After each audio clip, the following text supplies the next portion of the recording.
The first light of morning sliced through the cold like a blade, settling over Red Willow Ranch in a hush so deep it felt sacred. Snow fell in silent sheets, blanketing the barns, corrals, and the 100 or so neighbors who had gathered to pay their final respects. The scent of pine, smoke, and something faintly medicinal, like winter's own breath, hung in the air.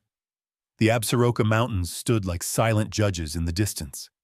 Lucas Evans, hat in hand, face worn by 40-odd winters and loss, stood beside the pine casket that held his wife, Clara. She had built this ranch with him, one fence post and prayer at a time. Now, gone. Lucas's hands, still calloused from work, trembled against his sides, but his eyes never wavered. The preacher's voice, muffled by the wind, barely reached the huddled crowd. Clara's sister Maggie wept quietly. Dr. Maureen Hill, the local vet and family friend, gripped her arm in silent support. All around, the faces of neighbors flickered with grief and reverence. Then, like thunder, an explosion of hooves shattered the stillness. Sundance, Lucas's brown mare, burst from her paddock. Her breath puffed out in frantic clouds, mane streaming wild and free. People gasped, some stumbling back as Sundance charged through the snow, whinnying with a voice that rang of pure desperation. She wasn't just spooked. She was called. Sundance skidded to a halt at the barn door where the casket rested, rearing high. Snow sprayed from her hooves as she struck the door with a crack so loud it silenced the preacher mid-prayer. Lucas lunged forward, shouting her name, but Sundance's gaze was fixed, unyielding, on Clara's casket. Neighbors murmured, some in fear, some in awe. The ranch hands tried to grab Sundance's reins, but the mare tossed her head, nostrils flaring, refusing to be led away. Her eyes were wild, haunted, locked on the wooden box that now held the woman who'd saved her. Lucas moved between the crowd and Sundance, voice steady but raw. Open the casket. His words sliced through the confusion.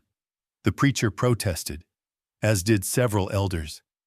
This wasn't their way, not in a place built on tradition and dignity. But Lucas's jaw was set, and the weight of his grief pushed him forward. Maggie clutched his arm, whispering, "Lucas, please." He shook her off, gentler than he felt. "Something's wrong, I know it. Let me see her." The casket's latches creaked as he opened it, and the wind carried the moment into legend. Sundance pressed forward, her massive head nosing beside Lucas, peering inside as the townsfolk craned to see. A gasp rippled through the barn. Inside, beneath Clara's folded arms and the quilt she'd made as a girl, something moved, something alive. Lucas's breath caught. He reached in, trembling, and drew back the blanket.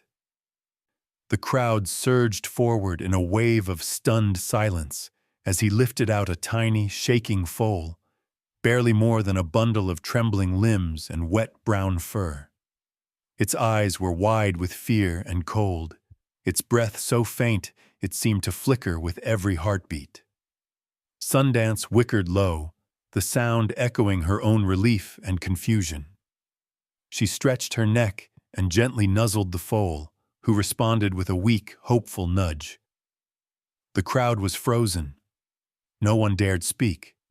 No one moved except Sundance, Lucas, and the fragile, living secret Clara had hidden in death. Dr. Hill broke the spell, rushing forward, her vet's bag already open. "He's freezing," she said, hands swift and sure as she checked the foal's pulse. "We need to get him warm. Now." Lucas stood over them, dazed, as Maggie sobbed openly behind him. The preacher closed his book, crossing himself. Some of the older ranchers shook their heads, muttering about omens and miracles. Sundance stepped closer, refusing to be separated from the foal. Lucas knelt beside her, wrapping the shivering creature in his own coat. He caught Sundance's gaze, a look so deep and knowing it felt human. For a moment, all the old rules of ranch, faith, and community fell away. It was just Lucas, the horse who had saved him once, and a tiny, struggling life brought out of the dark by a woman's last act of love. As neighbors hustled to help, Lucas pressed his forehead to Sundance's. "Thank you, girl. You always know." The mare nickered softly, her eyes never leaving the foal. By now, the story was already changing. The funeral, meant to be a quiet goodbye, had become the beginning of something new and uncertain. Lucas understood, in that blinding moment of grief and hope, that the world could turn inside out without warning. Clara was gone, but in her place, against all odds, something fragile and precious had been left behind. The wind outside howled, scattering snow across the ranch. But inside the barn, life had broken through the silence, and nothing, not tradition, nor fear, nor even death, could put it back again. Lucas stood frozen, clutching the shivering foal in his arms, his coat barely enough to stop the violent trembling running through the tiny body. All around, the barn was a sea of whispers and stunned faces. Neighbors old and young pressed in, desperate for a better look, but uncertain whether to step closer or keep their distance. Even in his shock, Lucas could sense the tidal wave of questions rolling through the crowd. Why had Clara hidden a foal in her casket? What did it mean? Was this some secret she'd meant to carry to her grave? But the only sound that mattered now was the shallow, erratic breathing of the foal. Sundance, her eyes wide and fierce, pressed her velvet nose against the little creature, as if trying to share her own warmth. Lucas could feel the pounding of his own heart, the way the world seemed to spin off its axis. Dr. Maureen Hill, already moving on instinct, barked orders to those nearby. "Blankets! Someone bring hot water bottles. Lucas, keep him close to your chest. We need all the warmth we can give him." People scrambled, galvanized by the urgency. Old Joe Kramer threw off his overcoat and handed it to Maggie, who tucked it around the foal's hind legs. A pair of teenage boys hustled from the tack room with horse blankets, their faces a mixture of awe and terror. The preacher hovered, wringing his hands, reciting prayers under his breath. Lucas staggered to his feet, holding the foal tight. He caught the gaze of Sundance, still refusing to leave his side, stamping her hooves in agitation. He moved as if in a dream, following Dr. Hill toward the old tack room, the only place with a wood stove and any hope of heat. The crowd parted for them, some reaching out to touch Lucas's shoulder, others simply crossing themselves or muttering, "God help them." Inside the tack room, the air was thick with the scent of leather, hay, and old sorrow. Lucas lowered the foal onto a pile of clean rags beside the stove, the heat a thin, wavering promise against the Montana cold. Dr. Hill knelt beside him, pulling out a stethoscope and a bag of emergency supplies. Maggie lit a lantern, her hands shaking. The foal's breath rattled weakly, steam rising from his damp coat. Dr. Hill murmured, "He's hypothermic, heartbeats weak but steady. Sundance, keep her close. She may be the only thing keeping him alive." Sundance, as if she understood every word, lay down beside the foal, curling her massive body to shield him from the cold. The foal nuzzled weakly at her flank, searching for comfort. Lucas crouched at their side, his mind reeling. Maggie sat down hard, tears streaming down her face. "Clara, she must have..." Her voice broke, too many questions clashing with her grief. "Why didn't she tell us?" Lucas shook his head, anger and sorrow warring inside him. She was always stubborn, always protecting something. But this, why, Clara? As Dr. Hill worked, she glanced up at Lucas, her face softening. This was her last gift, Lucas. She must have known you'd do whatever it took to save him. Maybe she didn't want anyone to interfere. For a long time, no one spoke. The only sounds were the ticking of the stove, the labored breathing of the foal, and Sundance's low, anxious nickers. Outside, the storm seemed to strengthen, snow hammering against the windows, as if the world itself was trying to break in. Suddenly, Maggie let out a startled gasp. She'd been rifling through the blanket that had swaddled the foal, her hands coming up with something crumpled and yellowed. "Lucas, look at this." She passed him a folded note, Clara's handwriting instantly recognizable. The words were shaky but deliberate. "Save what's left of us, let love in, trust Sundance. This is our last hope." Lucas's hands shook as he read the note aloud, his voice breaking on the last words. The room fell into a hush. Dr. Hill put a gentle hand on his shoulder. "You're not alone, Lucas. We're all in this with you." For a moment, the memory of Clara seemed to fill the room. Her stubborn optimism, her fierce love for the animals and the land, her conviction that nothing was truly lost if you were willing to fight for it. The weight of her absence pressed down on Lucas, but so did the urgency of her last request. The foal let out a weak, plaintive cry, almost a whisper. Sundance nuzzled him, her breath steady and warm. Lucas reached out, running his hand down her scarred flank, silently thanking her for her loyalty. A knock sounded at the door. One of the ranch hands poked his head in, eyes wide. "People are saying it's a sign, Lucas. Some are scared. Some think it's a miracle." Lucas didn't answer. He knelt closer to the foal, feeling his tiny heartbeat through the layers of fabric and horsehide. "You're not leaving us, little one. Not if I can help it." Dr. Hill rummaged in her bag, pulling out a syringe and bottle. "He needs fluids. Maggie, can you heat some milk? And someone get some honey. He needs the sugar." They worked through the morning and into the afternoon, feeding the foal in tiny increments, massaging his limbs to keep the blood flowing, whispering encouragement. Sundance stayed beside him, never flinching, her big brown eyes fixed on Lucas's every move. Outside, the rumor mill churned.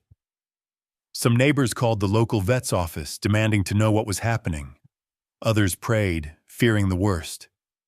But inside the tack room, hope flickered, a delicate, stubborn flame.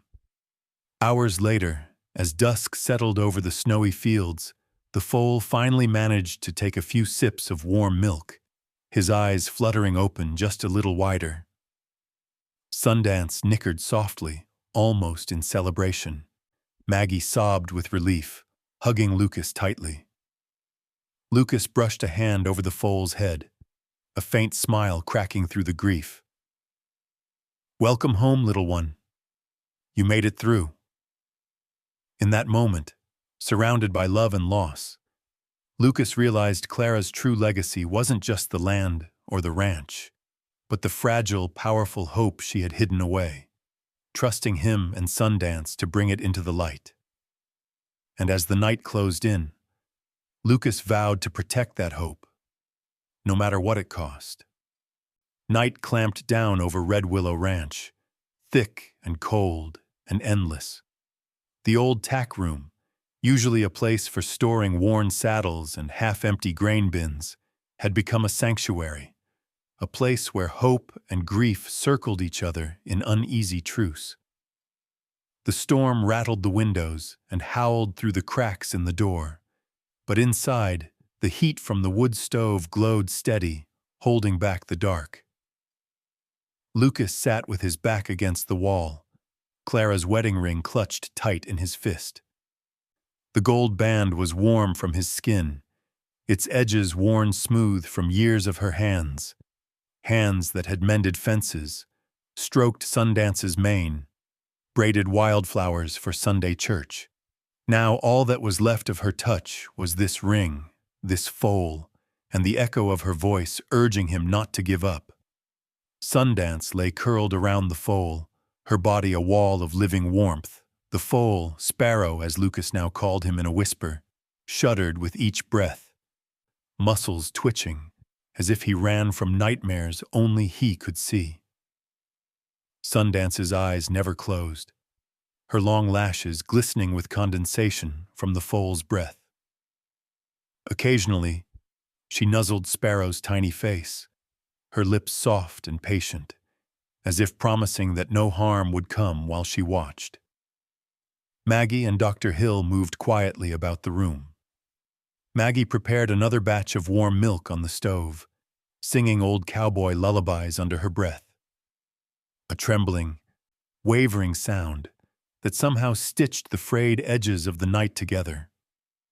Dr. Hill, exhausted but resolute, checked Sparrow's pulse again and again, feeling for any sign of decline or hope. Lucas could not sleep. He watched the flames in the stove, watched the shadows they threw across the walls, watched the frost form and melt on the tackroom window. Every hour he reached out to touch Sparrow, needing to feel the tiny heartbeat, proof that Clara's secret still held life. He didn't speak, not for a long time. His grief was raw, pulsing, but beneath it, something else had taken root. A determination that was older than memory, harder than the Montana winter. Just after midnight, as the storm outside eased into a sullen drizzle of sleet, Sparrow let out a ragged little sigh and tried to stand. His legs trembled violently, but Sundance shifted, steadying him with her shoulder. Lucas knelt beside him, holding his breath. For a moment it looked impossible. The foal's limbs folded, and he nearly collapsed.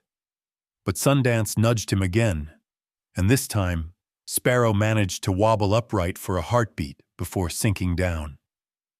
Maggie clapped her hands over her mouth, eyes wet. "He's got fight in him, Lucas. He's a survivor."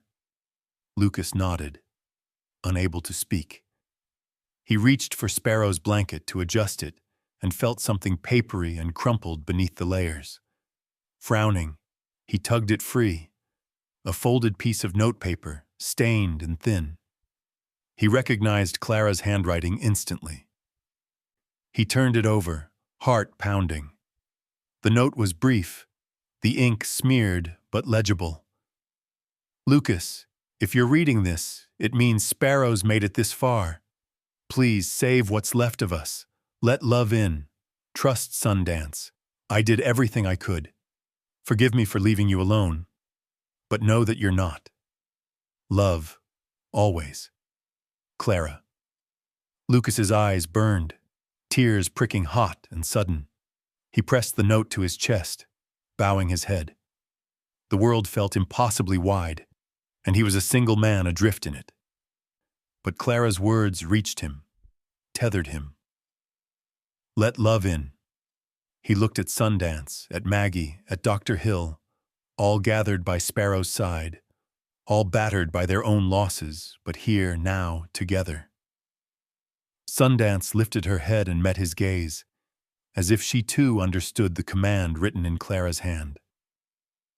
For a long, silent moment, horse and man just breathed together, filling the room with something that felt almost like prayer. Outside, the wind had died down, replaced by the gentle drip of melting ice. Dr. Hill finally sat, her hands shaking as she poured herself coffee.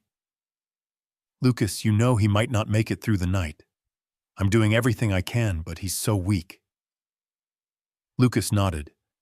"We just keep trying. That's all Clara ever asked." Maggie, voice hoarse, picked up her guitar from the corner, a battered thing with a missing string, but good enough for lullabies. She began to play softly, a tune Clara had loved. Sparrow's ears flicked toward the music, his eyes following Maggie's movements. Lucas sat down beside Sparrow and Sundance, the note still in his hand. He began to talk, voice low and rough, telling Sparrow about Clara, about the woman who'd risked everything for a wild horse, who'd stitched coats from old blankets and fed stray dogs at the edge of town, who had loved this ranch and these mountains more than her own comfort. The words tumbled out of him, spilling into the air like a promise. Minutes stretched into hours. Sparrow's breathing steadied, his body relaxing into the warmth of Sundance and the rhythms of the room. Dr. Hill leaned back, exhaustion pulling her eyelids low. Maggie finished her song and sat beside Lucas, resting her head on his shoulder.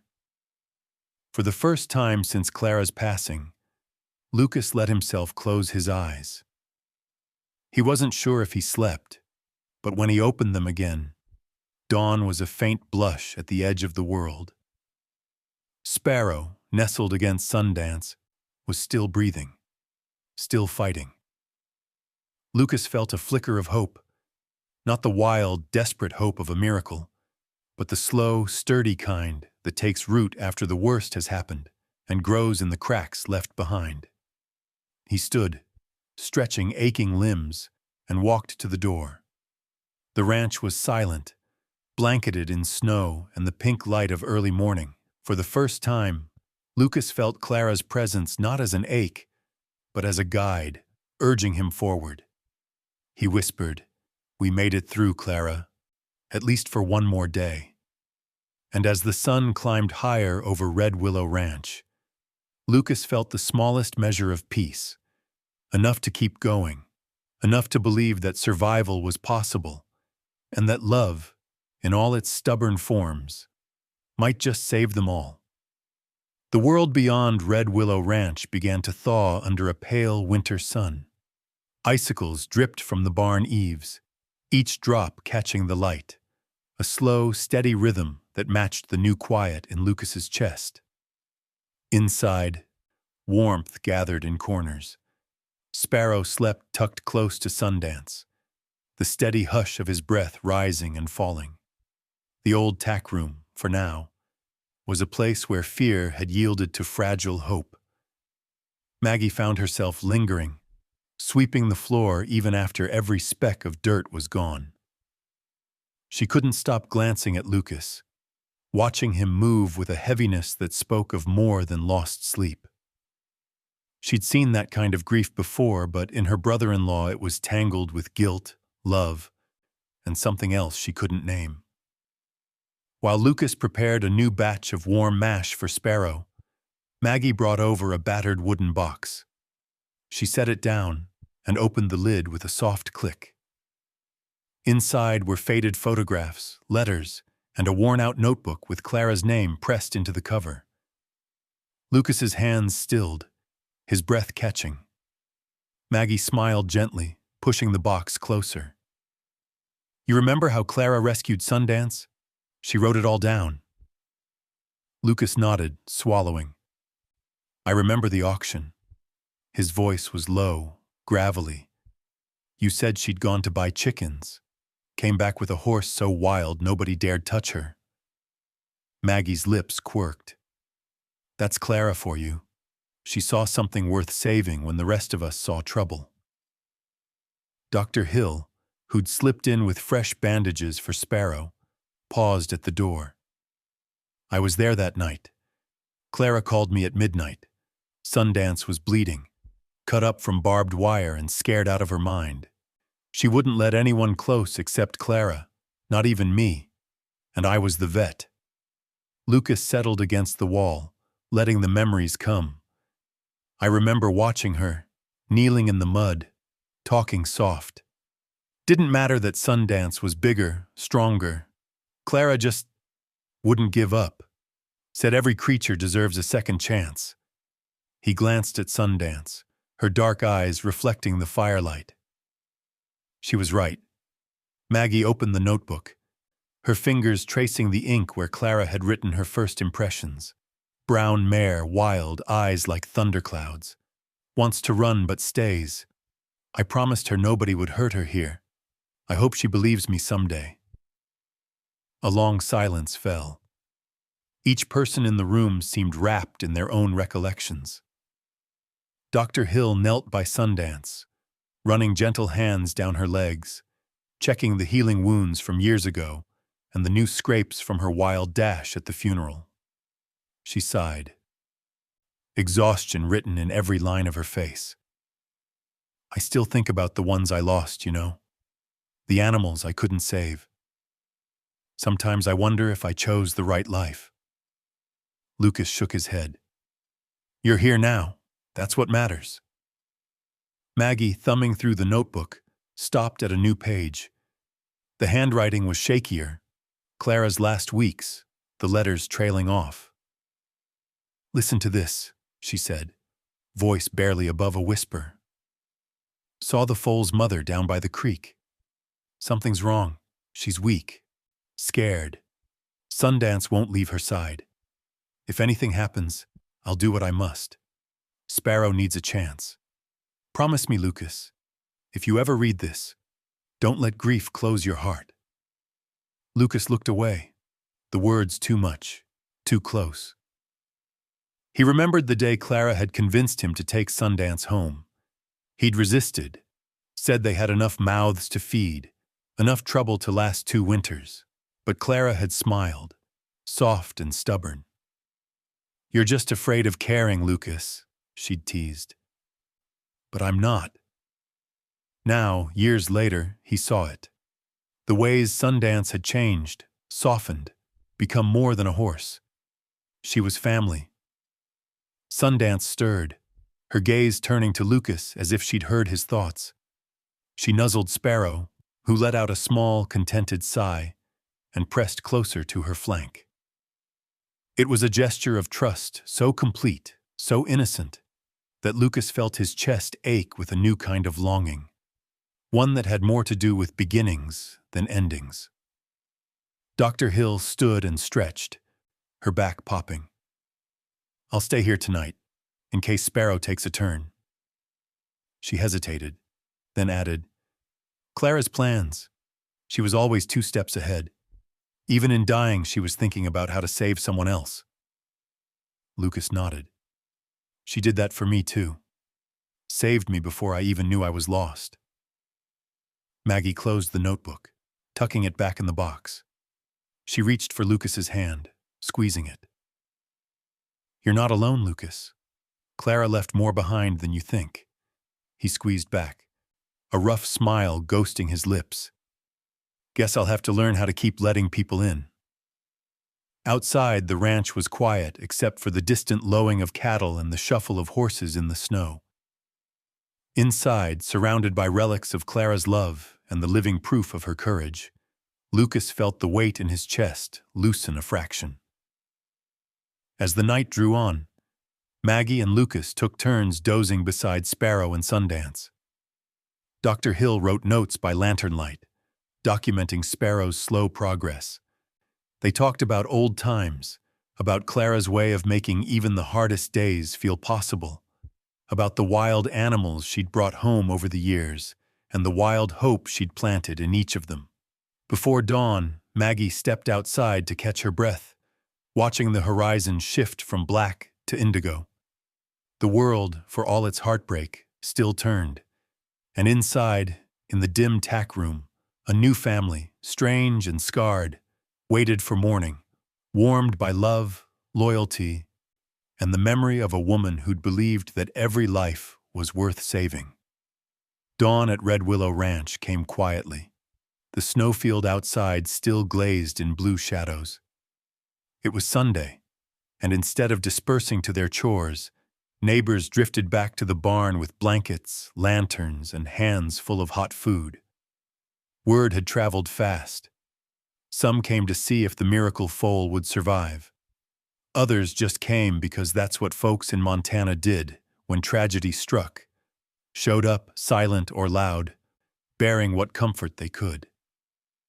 Inside the tack room, the atmosphere had shifted.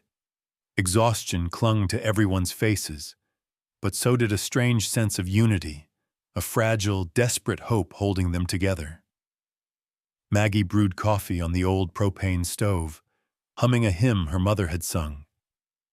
Dr. Hill, dark circles under her eyes, kept watch by Sparrow's side, adjusting IV fluids and murmuring gentle encouragements. Sundance never left her post, a guardian angel in a coat of brown.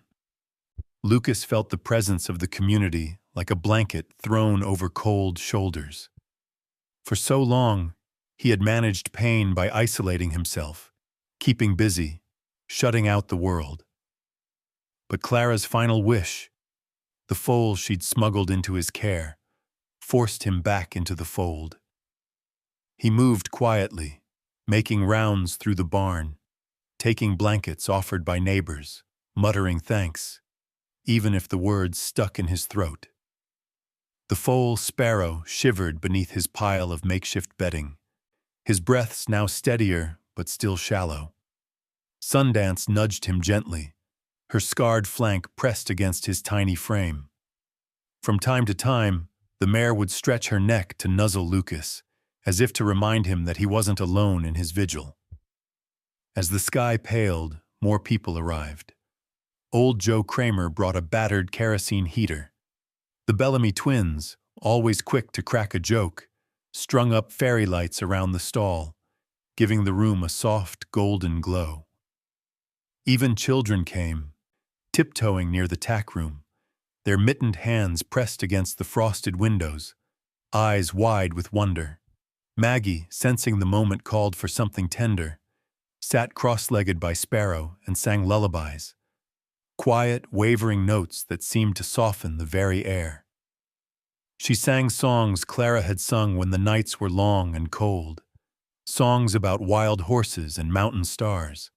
The music soothed Sparrow, and Lucas too felt his chest unclench for the first time since Clara's passing.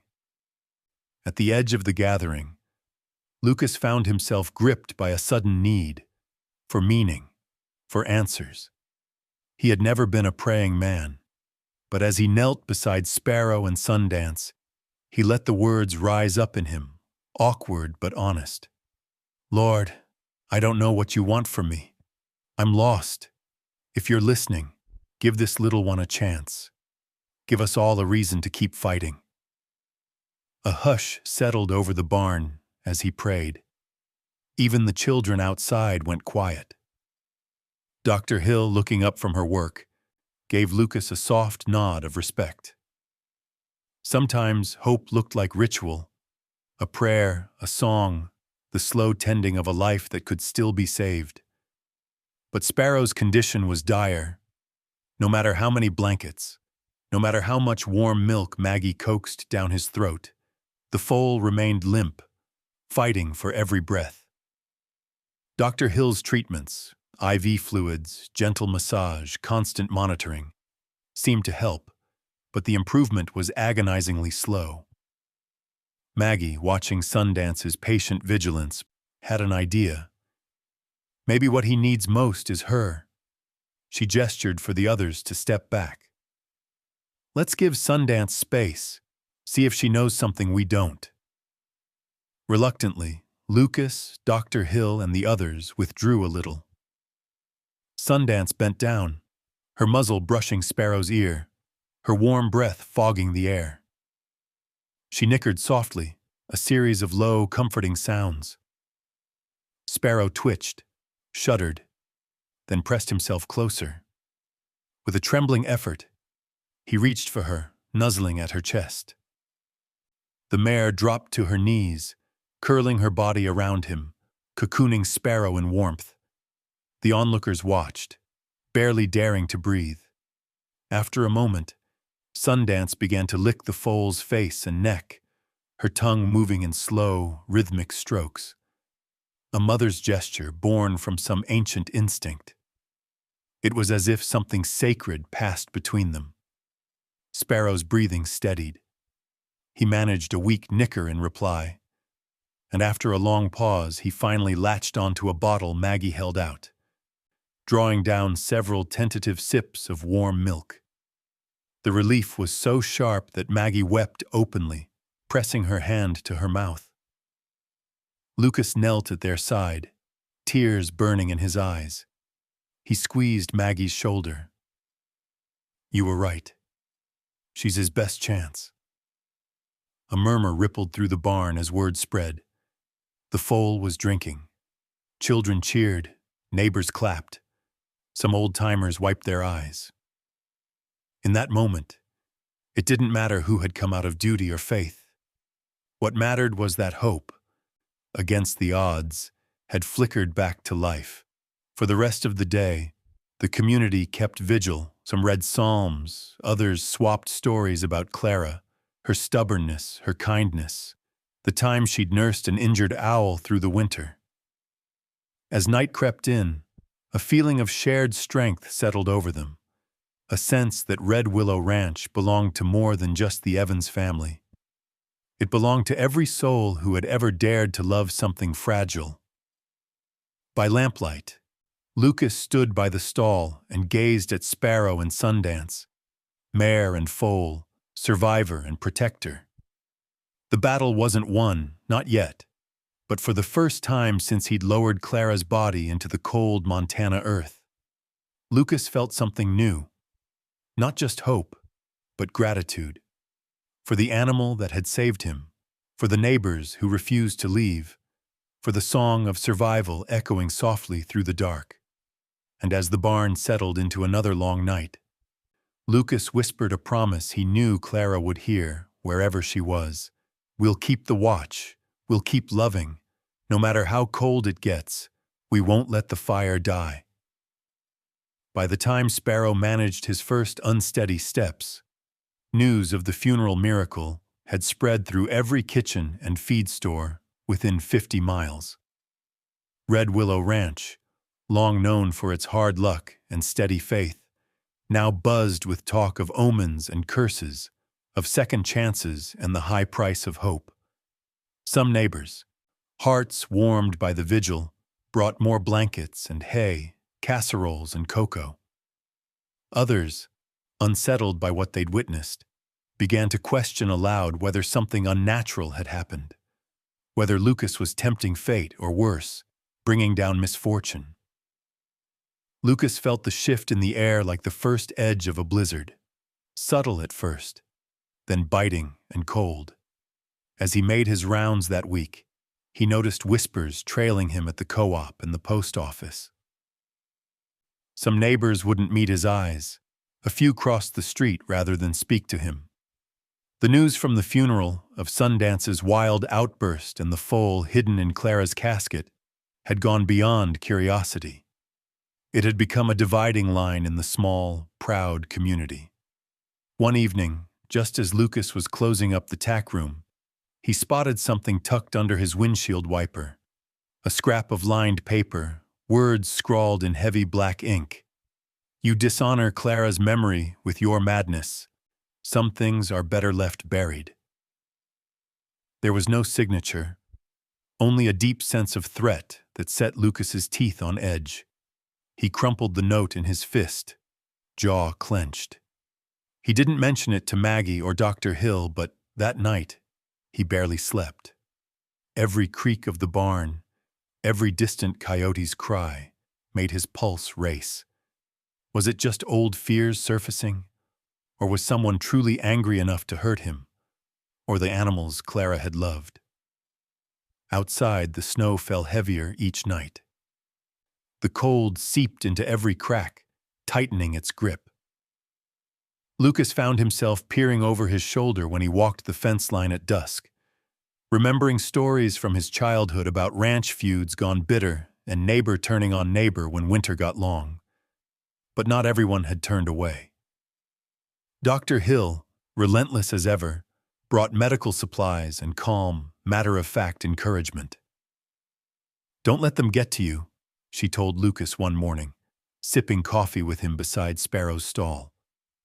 "People fear what they don't understand, and they envy miracles." Lucas tried to shrug it off, but the truth of her words gnawed at him. He saw it, too, in the way some neighbors eyed Sundance.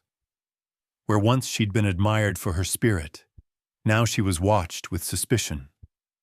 Rumors spread that she was cursed, an omen of Clara's death, a beast that brought trouble in her wake. The tension came to a head one afternoon.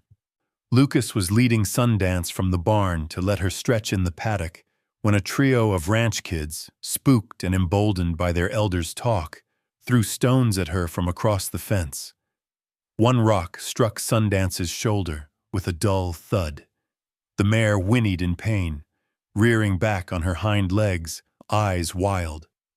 Lucas dashed between her and the boys, shouting them down, his voice cracking with fury. "Get out of here! Don't you ever throw anything at her again!" His voice was raw, carrying across the snow. The boys scattered, but not before one spat. "She's a bad omen. My PA says she brought death to this place."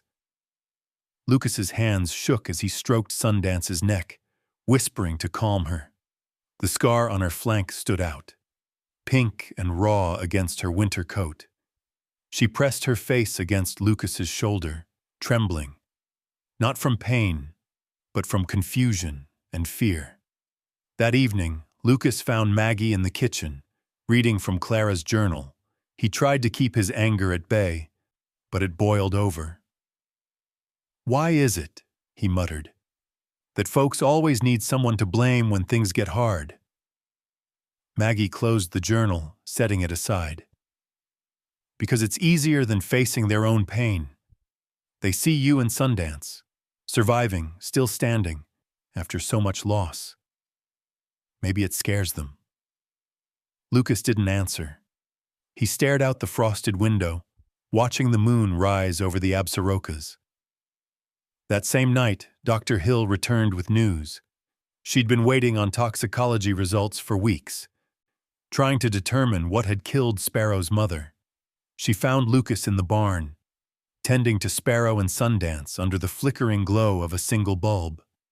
"I have the results," she said quietly. "Sparrow's mother didn't die of natural causes, Lucas. She was poisoned. Deliberate. Traces of strychnine. Someone wanted her dead." The words landed like a fist to the gut. Lucas stumbled back, gripping the stall rail. "But who would... why?" Dr. Hill's jaw set. "There have been rumors of land disputes, folks wanting to push you off the ranch. It's not the first time livestock's been targeted this way." Lucas felt rage boil up in him, hotter than any grief. Someone had tried to destroy Clara's last act of love. He turned to Sundance, whose eyes watched him with a gentle, unwavering faith. He knelt beside her, resting his forehead against her scarred side. "No matter what they say, we'll keep fighting. For Sparrow, for Clara, for you." As the wind rattled the windows and another night settled over Red Willow Ranch, Lucas understood. True loyalty is tested not by easy days, but by the cold, hard nights when doubt and danger close in. And in the hearts of those who keep watch, hope refuses to die. The Montana winter that year came harder than anyone expected. In the small hours before dawn, black clouds gathered, and a wind howled in from the north, battering the ranch with sheets of ice and snow. By noon, the sky had closed in completely, erasing the line between ground and horizon, the world shrinking to the circle of lantern light in the barn. Lucas was the first to notice the power flicker, then die. The barn lights snapped off. The old heater coughed and went cold. For a moment, only the storm's voice filled the silence, wind shrieking through the beams, snow rattling against the windows like angry fists. Lucas's breath curled in front of him, the cold pressing deeper with each second. Dr. Hill and Maggie hurried in from the house, arms laden with candles, extra blankets, a battered camping stove. The temperature in the tack room dropped fast, numbing fingers and making even the horse's breath look like ghosts. "We have to keep Sparrow warm," Dr. Hill said, urgency stripping the tiredness from her voice. "He's too fragile to survive a night like this."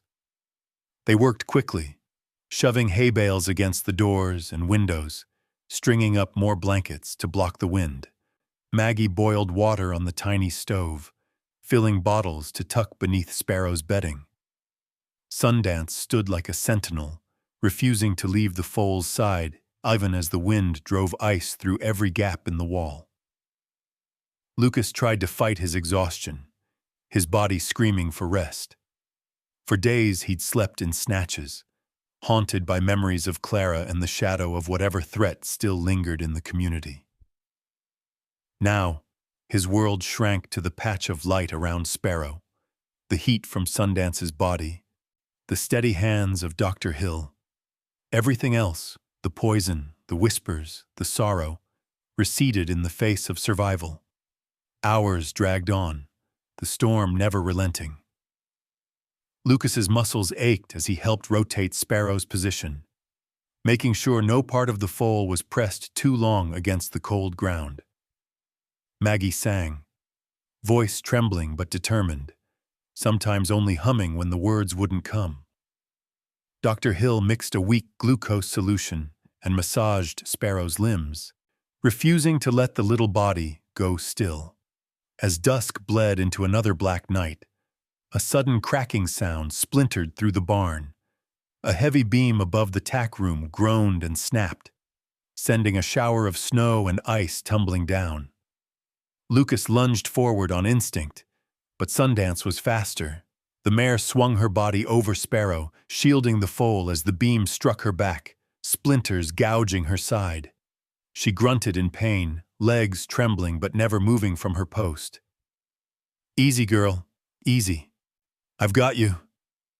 Lucas pressed his hand to Sundance's neck, feeling her muscles quiver with the effort.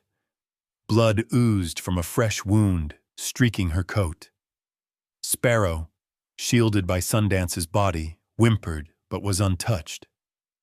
Dr. Hill and Maggie scrambled to help.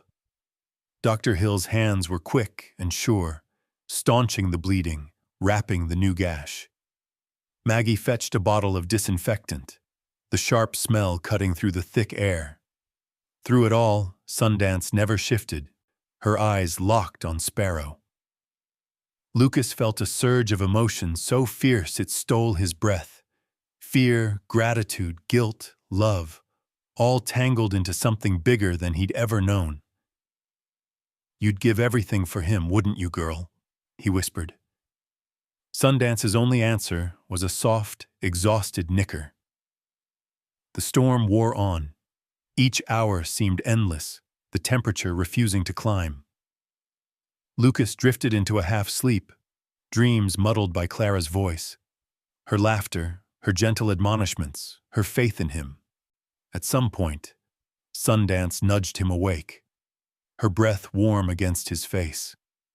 "You're not done yet," he muttered, and forced himself up again.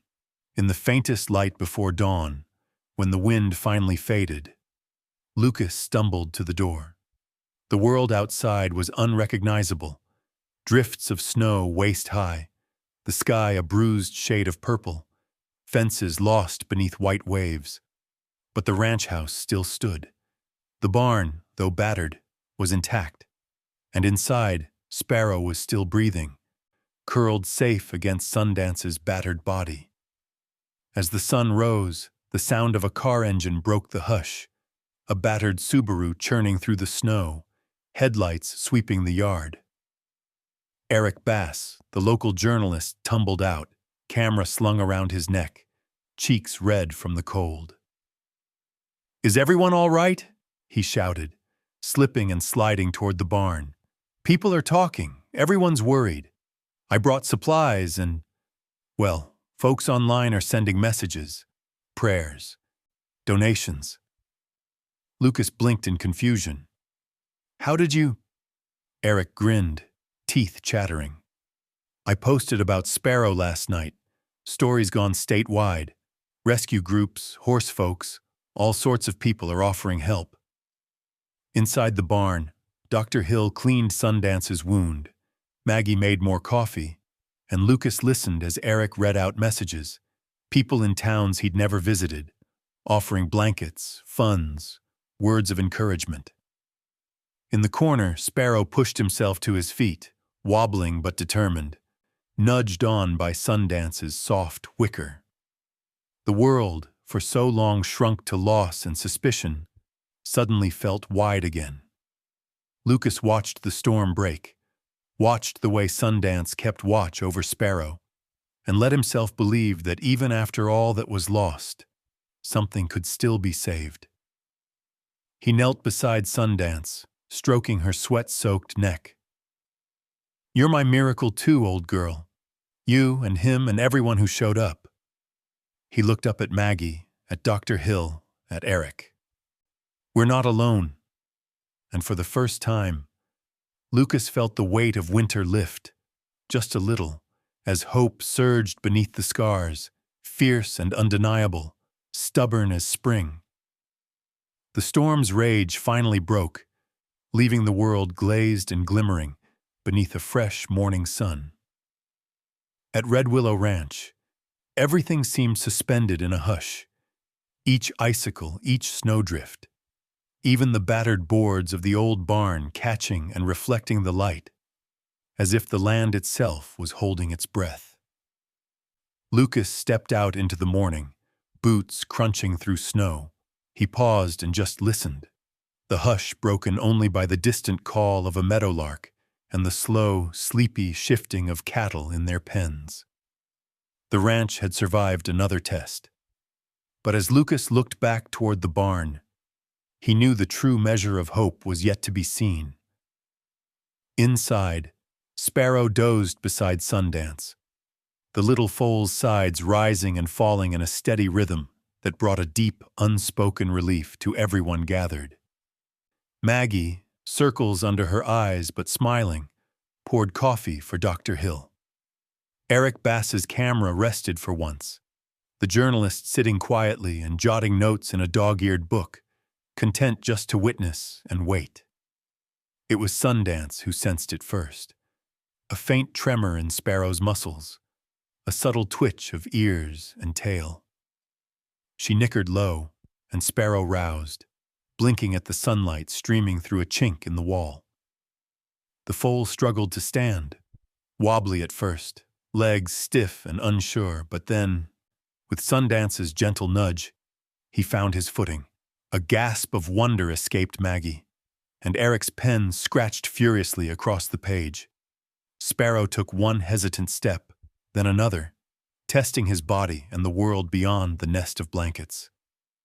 Sundance watched, pride and protectiveness in every muscle, her own battered side still oozing a thin line of blood beneath Dr. Hill's fresh bandage. Lucas moved quietly into the stall, his breath catching. "That's it, little one. That's it." In that simple act, standing, moving, living, Sparrow became more than a secret, more than a question mark written into the snow. He was hope made visible. He nosed at Sundance's neck, then turned his bright, uncertain eyes to Lucas, as if recognizing something familiar and true. Outside, as if on cue, the community began to gather. First just a handful of neighbors, then a steady trickle. Someone brought a box of pastries. Children bundled in scarves pressed their faces to the barn window, eyes wide. The Bellamy twins rigged up an extension cord from their truck, and soon the barn glowed again with fairy lights, tiny constellations strung above hay bales and feed bins. Lucas opened the barn door, letting the cold morning air sweep in. "Come see," he called quietly, and the townsfolk obeyed, clustering around the stall. There was awe in their silence, a reverence that felt ancient. For a moment, all the divisions and rumors and old suspicions faded, replaced by something simpler: gratitude, humility, relief. Then Sparrow, unsteady but determined, took his first steps into the light. Sundance kept pace, her shoulder pressed close, her gaze never wavering. The crowd watched as the foal tottered forward, slipped, and righted himself, each success drawing smiles, each stumble met with held breath and soft encouragements. Maggie's eyes filled with tears. "He's going to make it," she whispered. Dr. Hill nodded, her voice rough with emotion. "He's got a whole town behind him."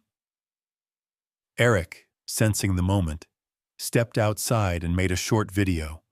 Sparrow's first walk, Sundance by his side, the gathered townsfolk cheering softly. He uploaded the clip, and within the hour, messages began pouring in from across the state and beyond. Donations, letters, prayers, offers of supplies. One horse rescue charity pledged to build a new foal barn in Clara's memory, the email arriving with a flurry of hope and gratitude. News traveled fast, faster than fear, faster than suspicion. By noon, Lucas found himself shaking hands with neighbors who, just days before, wouldn't meet his gaze. The story of the poisoned mare, the foal smuggled in a casket, and the stubborn, loyal horse who saved him. It all became legend, something bigger than the sorrow that started it. That afternoon, a sheriff's deputy arrived with news. "We've traced the poison," he said quietly to Lucas, Maggie, and Dr. Hill. "It was meant to drive you out, part of an old land dispute, but it's over now. The community's come together. No one's taking Red Willow from you, not after what's happened." Lucas looked out across the crowd, at Sundance and Sparrow, at Maggie and Dr. Hill, at the neighbors who'd once kept their distance but now stood shoulder to shoulder in the thawing snow. "Thank you," he managed. "This place isn't just ours. It's all of yours, too."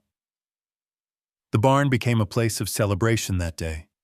Neighbors brought food, played music, told stories about Clara, her laughter, her stubbornness, her impossible hope. Children petted Sparrow and Sundance, their giggles bouncing off the rafters.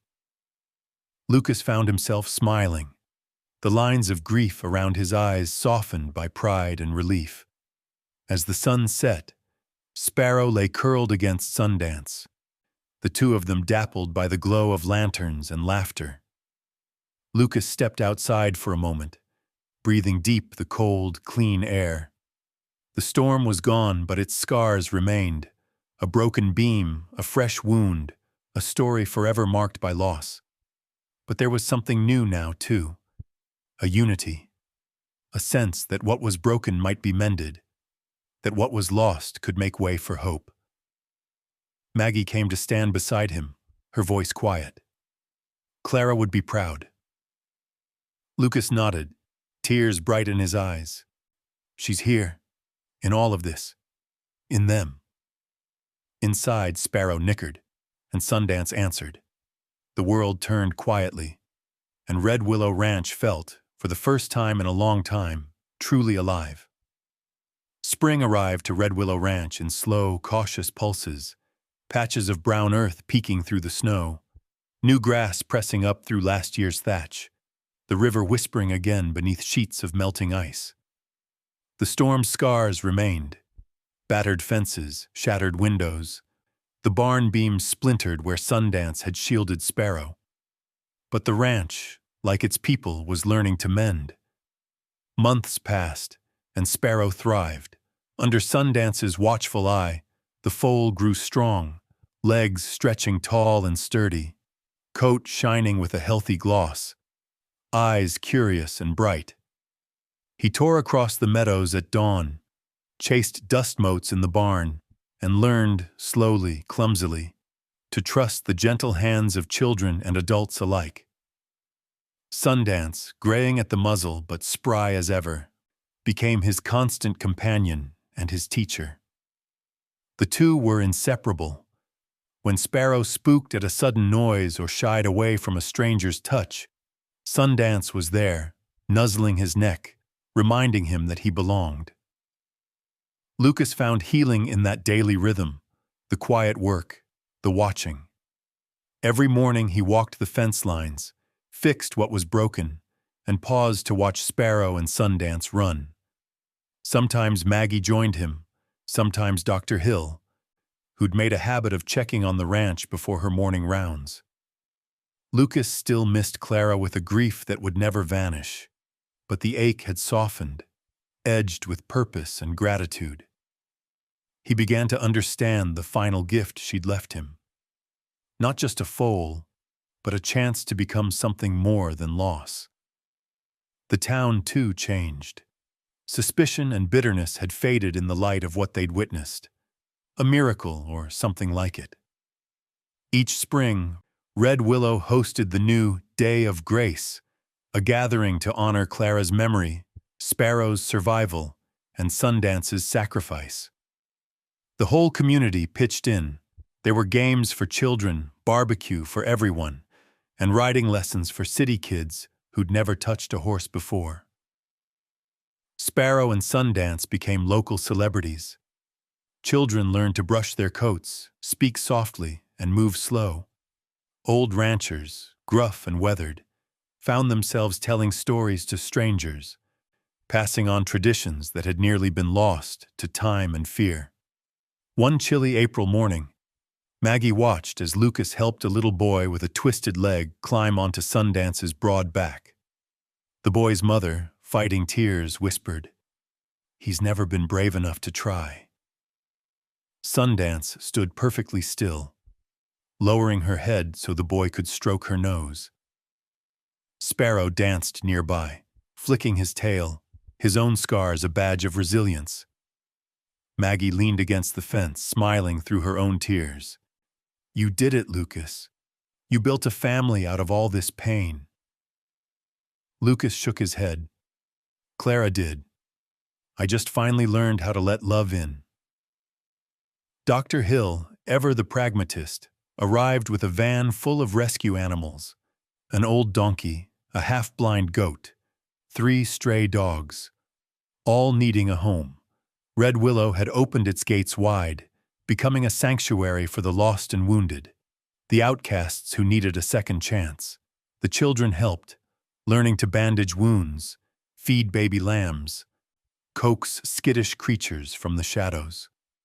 Lucas watched it all unfold, sometimes from a distance, sometimes in the thick of things. He felt Clara's presence strongest in these moments, when laughter echoed off the barn walls and strangers became friends. He understood now that family was bigger than blood or marriage. It was the circle of people and animals who kept showing up, who refused to give up on each other. At the end of every day of grace, as twilight turned the fields gold, the townsfolk gathered around a fire pit behind the barn. Lucas would rise and tell Clara's story, how she'd rescued Sundance, how she'd hidden Sparrow in a casket, how her courage and stubborn hope had pulled them all back from the edge. He spoke not as a man broken by grief, but as one who'd been changed by it, tempered and made whole.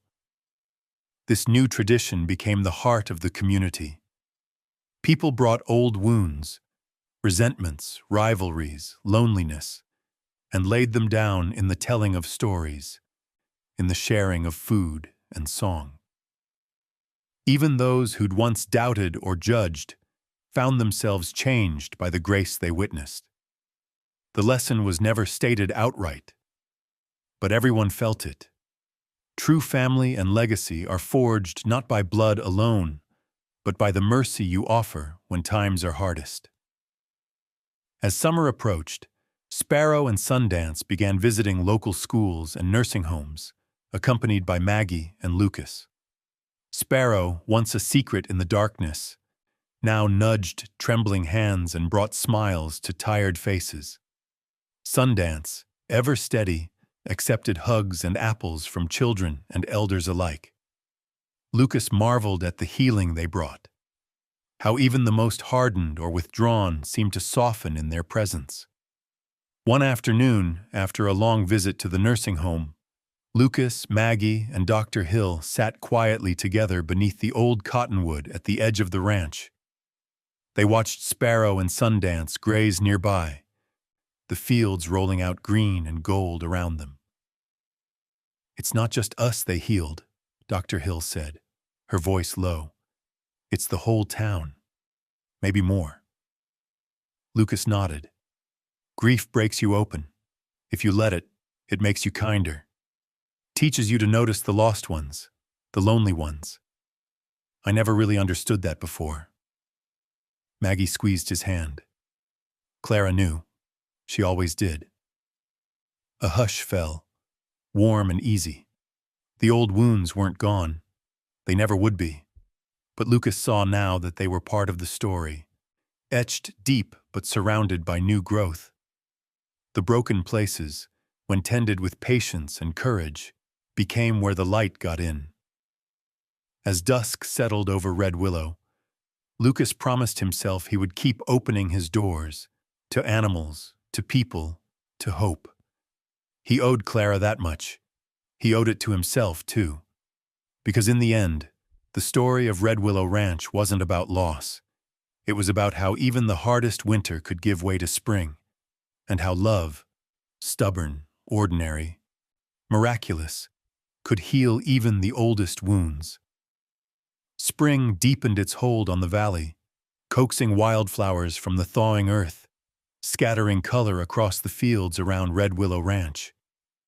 In the shadow of the Absarokas, the land looked healed, renewed, though anyone who'd lived through the long winter knew better.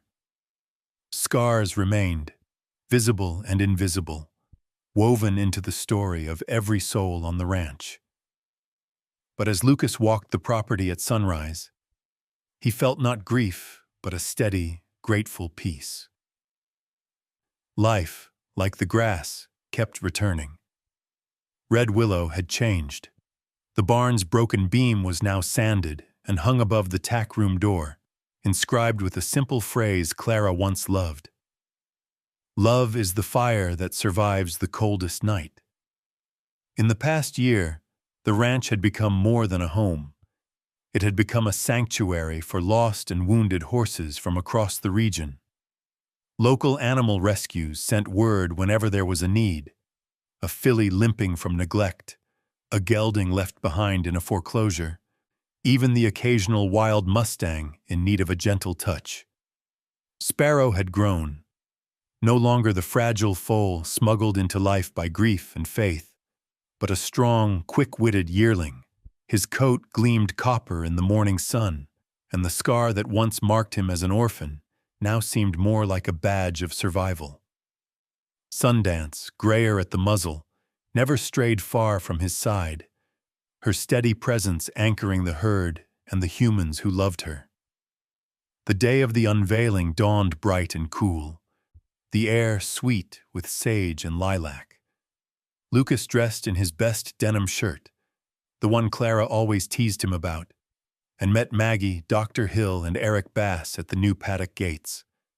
The whole community had gathered, townsfolk, ranchers, city kids, volunteers, and those whose animals now called Red Willow home. Children darted among the wildflowers, gathering bouquets to lay at the feet of the new statue in the barnyard. The statue itself was simple but striking. Clara standing tall, hand outstretched, Sundance and Sparrow flanking her. The sculptor, a friend from Livingston, had captured their spirits perfectly. Clara's strength, Sundance's gentle vigilance, Sparrow's youthful hope. At the base, an inscription read, "In memory of love's endurance, in honor of all who heal and all who hope." The ceremony was quiet, as Clara would have wanted. Lucas spoke a few words, voice low but steady. There's not much I can say that Clara didn't already show us in the way she lived. She taught us to open our doors, to keep fighting for what's right, even when we're scared or grieving. She believed every broken thing could be made whole, with time and love. His hand shook as he placed Clara's old wedding ring on the statue's hand, a small circle of gold, gleaming in the sun. Maggie stepped forward, voice choked with feeling.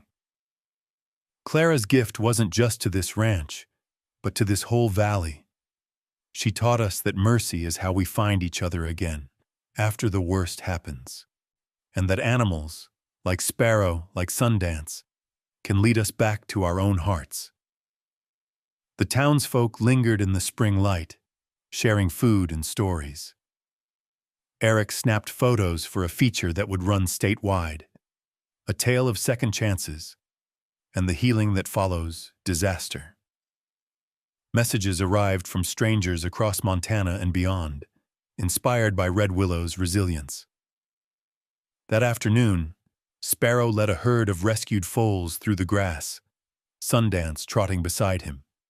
Children ran with them, laughter echoing across the fields. Dr. Hill bandaged a skittish mare's hoof while an elderly man, once a rival, now a friend, offered his help. As dusk approached, Lucas wandered out to the edge of the property, watching the light shift on the river. Maggie joined him, leaning on the fence.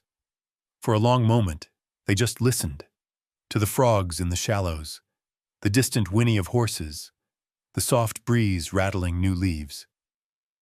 "Does it get easier?" Maggie asked quietly. Lucas considered. "I think you just get better at seeing the blessings, even the hard ones." A quiet settled over them. Lucas thought of all the ways Clara still lingered, her laughter in Maggie's smile, her stubborn hope in the children who flocked to Sparrow, her compassion in every rescued animal that found sanctuary at Red Willow. Later, the community gathered at the statue, arms full of wildflowers. The youngest children laid bouquets at Clara's feet, some whispering shy thanks or prayers. Lucas watched, hand on Sundance's withers, as Sparrow nudged a bouquet with his nose, sending petals drifting into the grass. The people of the valley stood together, each remembering their own losses, their own miracles. Lucas cleared his throat, addressing the group. "We survived the coldest winter because we built a fire together. Out of love, out of hope, out of each other's courage. Red Willow isn't just a ranch anymore. It's a promise. To keep loving, to keep mending, to welcome anyone who needs a place to heal."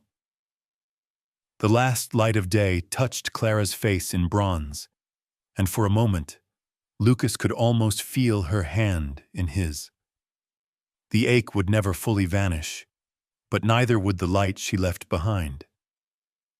Every year after, as the valley woke to spring, children brought wildflowers to the statue, purple asters, yellow bells, white yarrow, reminders that from the harshest winters, new life always returns.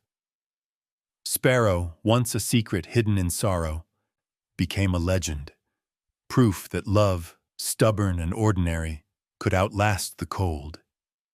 And Red Willow Ranch, shaped by loss and bound by hope, lived on, a sanctuary, a family, a fire that would never be snuffed out, not as long as there was someone willing to believe.